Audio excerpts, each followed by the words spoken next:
जो माणूस 2 वर्षापूर्वी जग सोडून गेला होता त्याने काल रात्री न्यायालयात सादर केलेल्या मालमत्तेच्या करारावर स्वतःची सही कशी केली?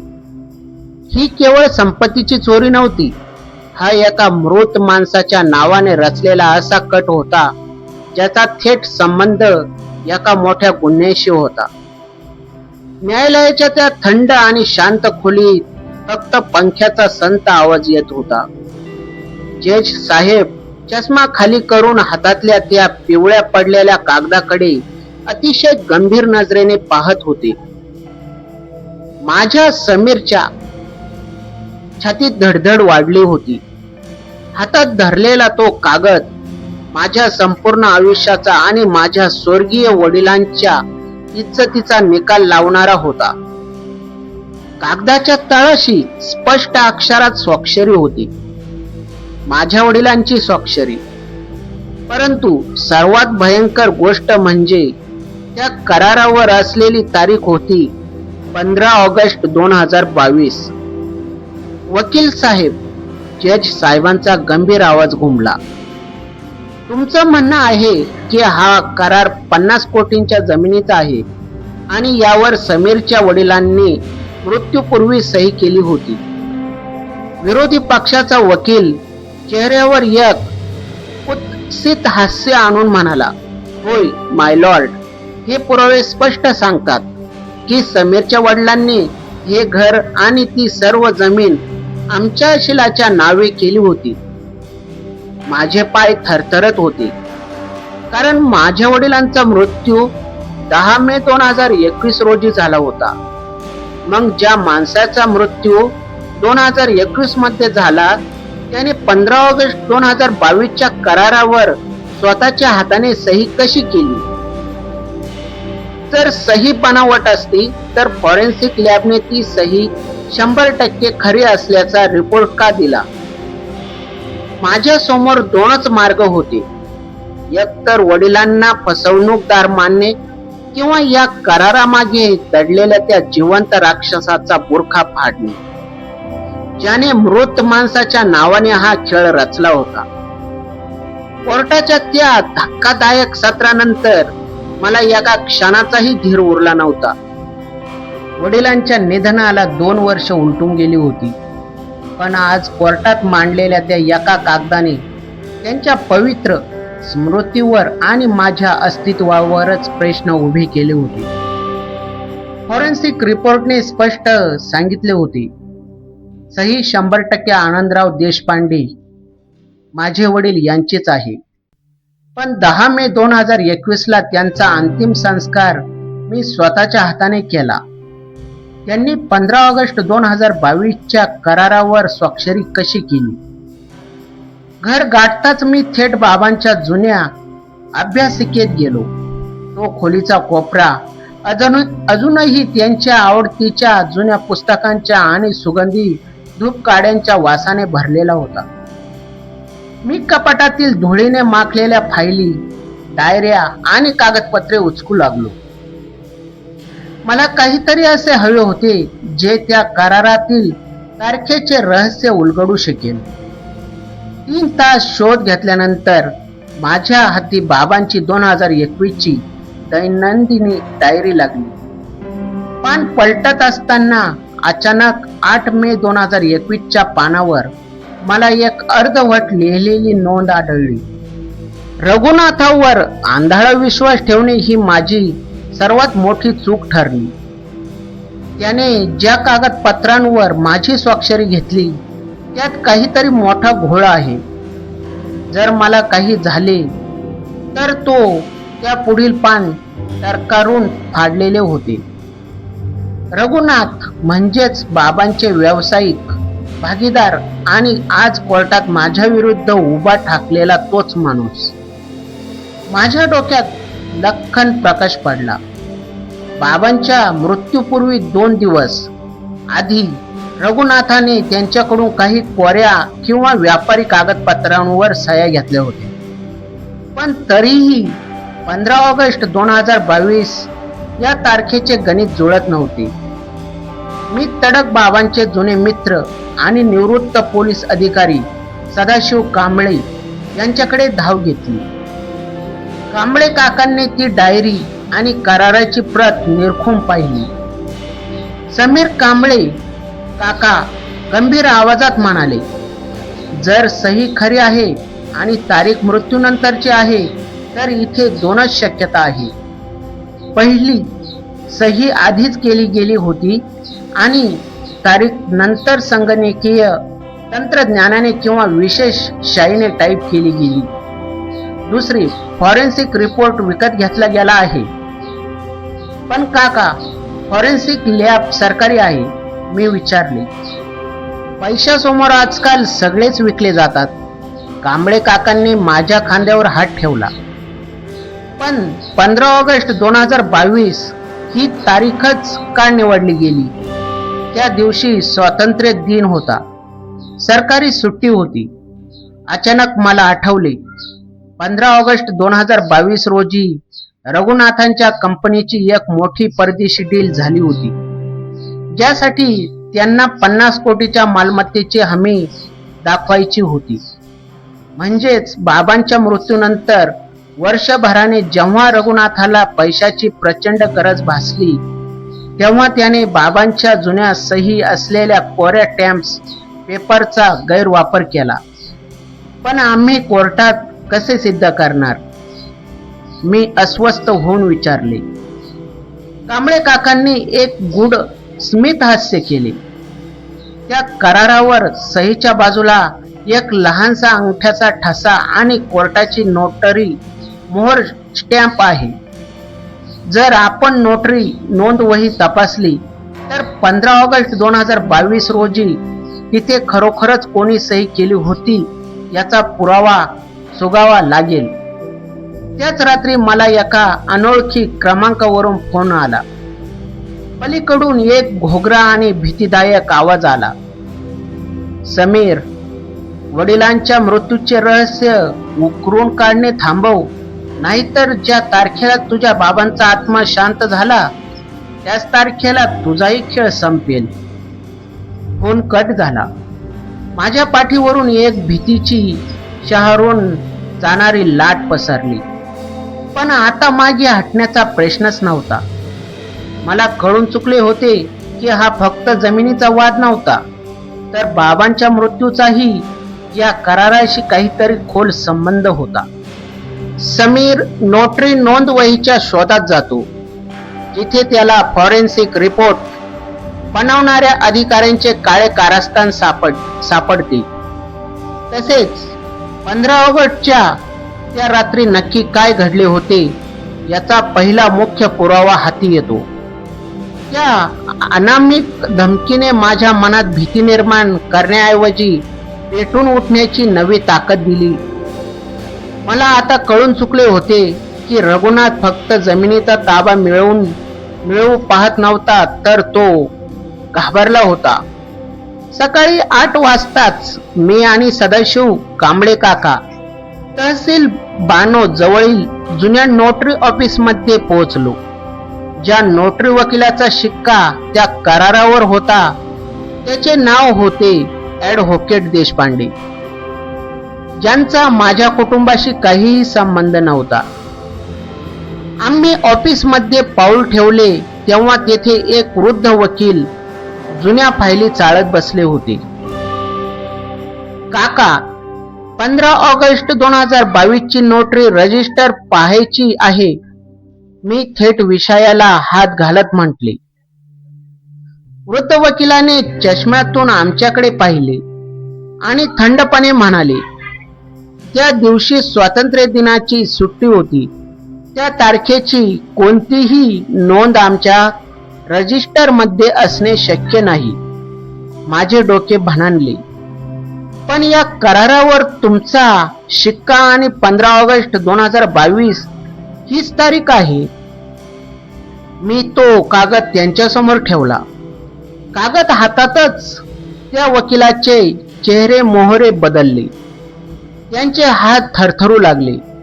हा शिक्का माझा आहे, पण ही सही माझी नाही आणि ही नोंदणी माझ्या रजिस्टर मधील नाही. हे बनावट काम आहे. कांबळे काकांनी लगेच त्यांची गचंडी धरली आणि कडक आवाजात विचारले, नक्की काय प्रकार आहे? सरळ सांगा, नाहीतर पोलीस स्टेशनची पायरी चढावी लागेल. घाबरलेल्या वकिलाने शेवटी तोंड उघडले, मला काहीच माहित नाही. 2 महिन्यापूर्वी रघुनाथांचा पीए विशाल इथे आला होता.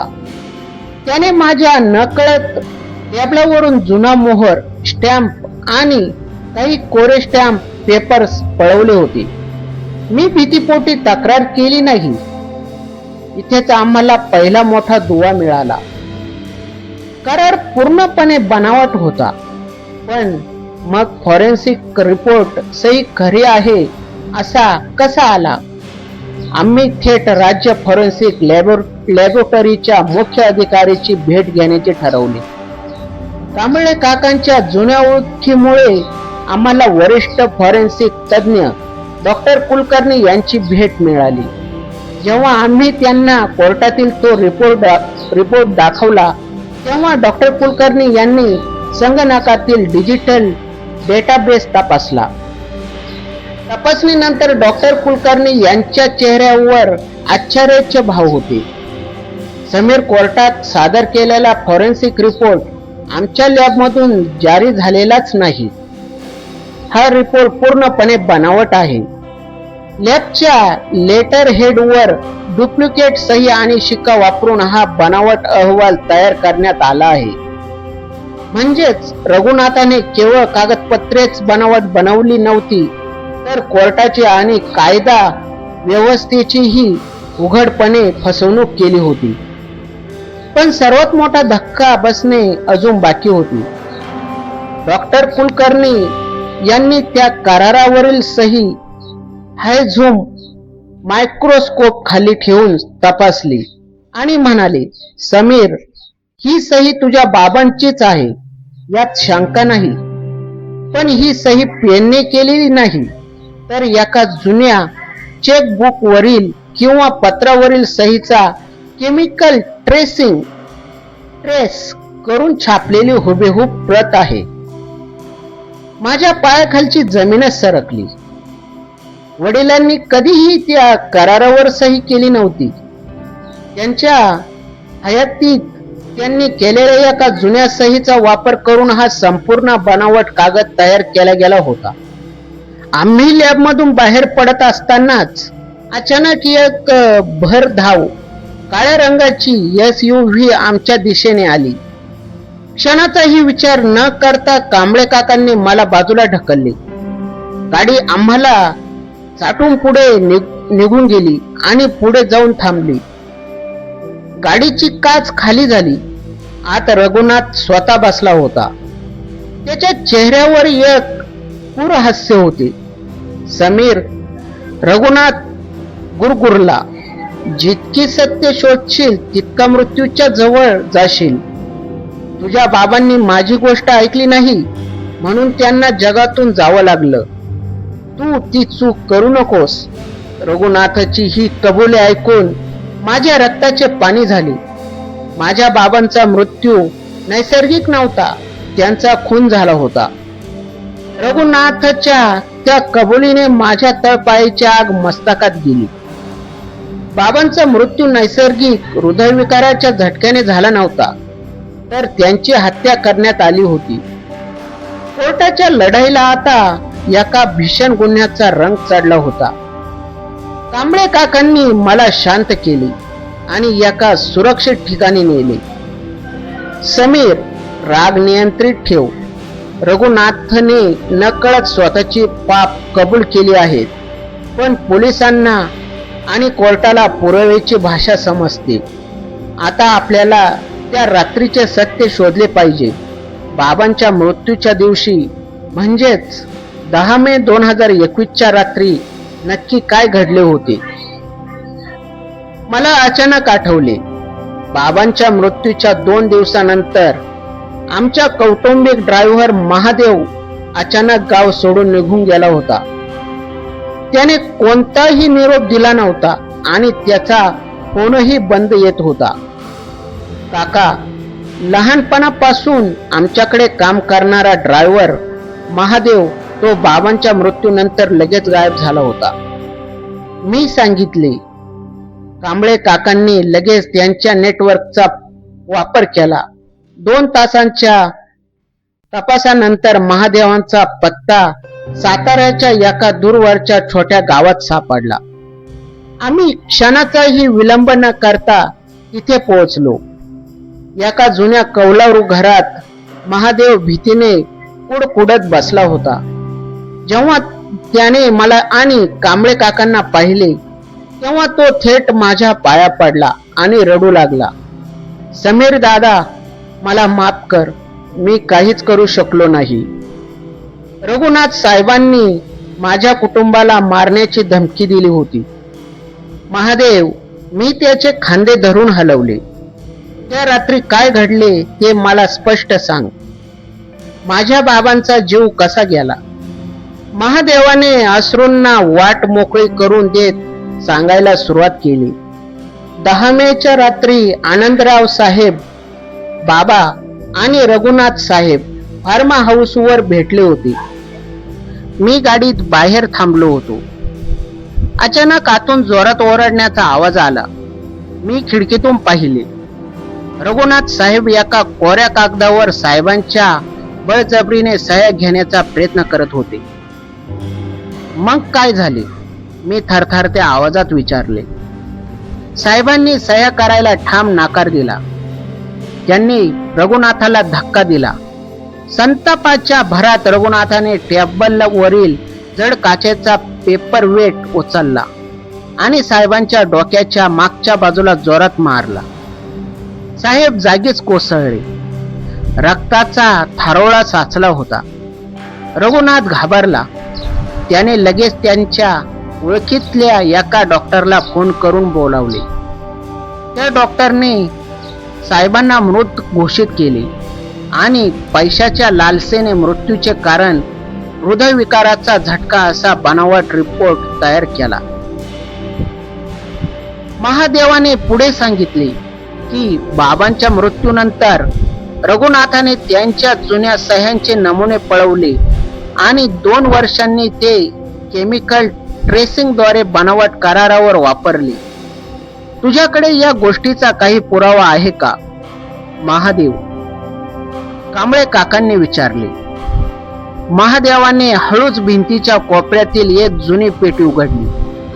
त्यातून त्याने एक रक्ताने माखलेला रुमाल आणि एका गुप्त व्हॉट्सअप कॉलचे रेकॉर्डिंग असलेली पेन ड्राईव्ह बाहेर काढली.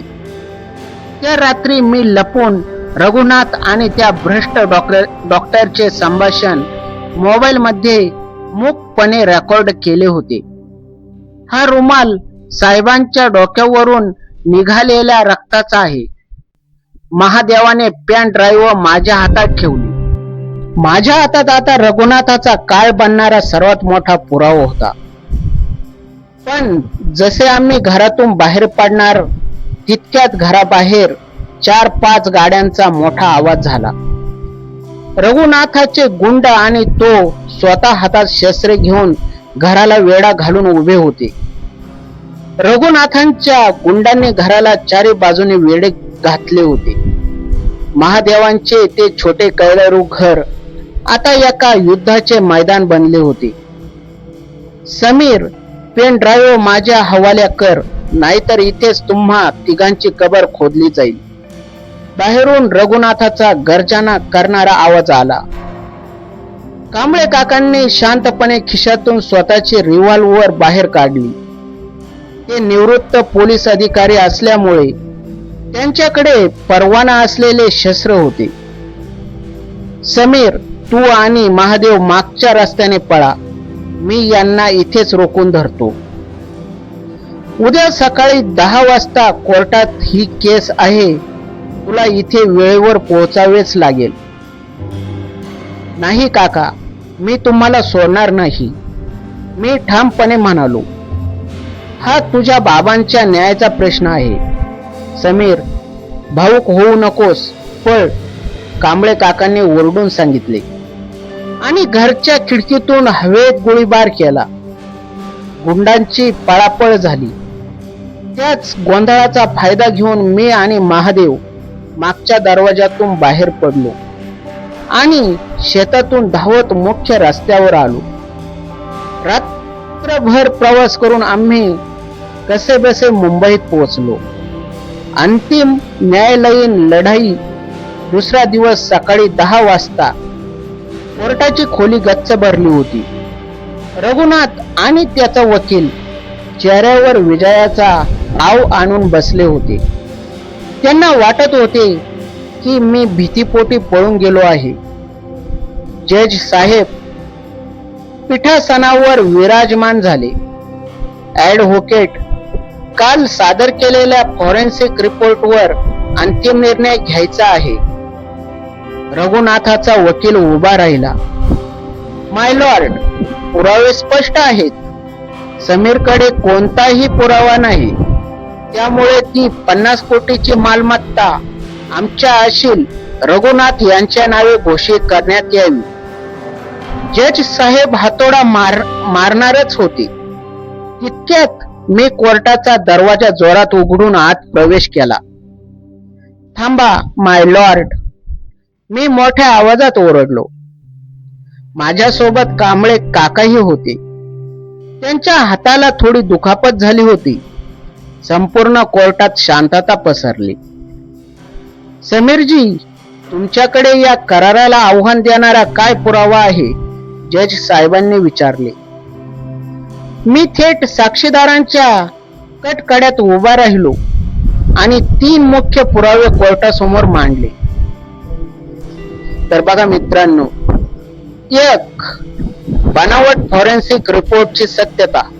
राज्य फॉरेन्सिक लॅबचे मुख्य अधिकारी डॉक्टर कुलकर्णी यांनी कोर्टात उपस्थित राहून साक्ष दिली की कोर्टात सादर केलेला रिपोर्ट बनावट आहे आणि सही केमिकल ट्रेसिंग द्वारे जुन्या पत्रावरून कॉपी केली गेली आहे. 2. नोटरी वकिलांची साक्ष. 15 ऑगस्ट 2022 रोजी सरकारी सुट्टी असल्याने कोणतीही नोंदणी झाली नव्हती. 3. हत्या आणि षड्यंत्राचा डिजिटल पुरावा. मी महादेवाला साक्षीदाराच्या कटघरात उभे केले आणि ती पेन ड्राईव्ह कोर्टात सादर केली. कोर्ट रूम मधील मोठ्या स्क्रीनवर ती ऑडिओ क्लिप प्ले करण्यात आली. त्या क्लिप मध्ये 10 मे 2021 च्या रात्रीचा रघुनाथांचा स्पष्ट आवाज घुमू लागला. डॉक्टर, हा आनंदराव मेला आहे. याच्या डोक्यातून निघणारे रक्त साफ करा आणि हृदयविकाराचा झटका आल्याचे डेथ सर्टिफिकेट बनवा. मला त्याच्या सह्यांचा वापर करून 50 कोटींची जमीन बळकवायची आहे. हे रेकॉर्डिंग ऐकताच कोर्टात प्रचंड खळबळ उडाली. रघुनाथाचा चेहरा पांढरा फटक पडला होता. त्याच्या वकिलाची बोलती पूर्णपणे बंद झाली होती. न्यायालयाचा अंतिम निकाल. जज साहेबांनी अत्यंत कडक शब्दात निकाल वाचन सुरू केले. हे न्यायालय हे स्पष्ट करते की 15 ऑगस्ट 2022 चा तो करार पूर्णपणे बनावट, बेकायदेशीर आणि मृत आनंदराव देशपांडे यांच्या हयातीतील सह्यांचा गैरवापर करून तयार केलेला आहे. यासोबतच मुख्य आरोपी रघुनाथ याने केवळ फसवणूकच केली नाही तर आनंदराव देशपांडे यांची निर्गुण हत्या केली आणि खोटे पुरावे तयार केले. न्यायालय रघुनाथाला कलम 302 हत्या अंतर्गत जन्मठेपेची शिक्षा आणि फसवणुकीसाठी 10 वर्षाचा सक्त मजुरीचा कारावास सुनावत आहे. कोर्टात टाळ्यांचा कडकडाट झाला. पोलिसांना तात्काळ रघुनाथाच्या हातात बेड्या ठोकल्या. बाहेर पडताना रघुनाथाने माझ्याकडे पाहिले, पण आता त्याच्या डोळ्यात अहंकार नव्हता, फक्त पश्चाताप आणि भीती होती. मी कोर्टाच्या बाहेर आलो. आकाशाकडे पाहून मी डोळे मिटले. माझ्या वडिलांच्या स्मृतीवर लागलेला डाग अखेर पुसला गेला होता. मृत वडिलांच्या स्वाक्षरीचा तो बनावट करार आता न्यायाच्या अग्नीत जळून खाक झाला होता. तर मित्रांनो, तुम्हाला ही कथा कशी वाटली आम्हाला कमेंट करून नक्की सांगा. व्हिडिओ आवडल्यास लाईक, शेअर, चॅनलला सबस्क्राईब करायला विसरू नका. धन्यवाद.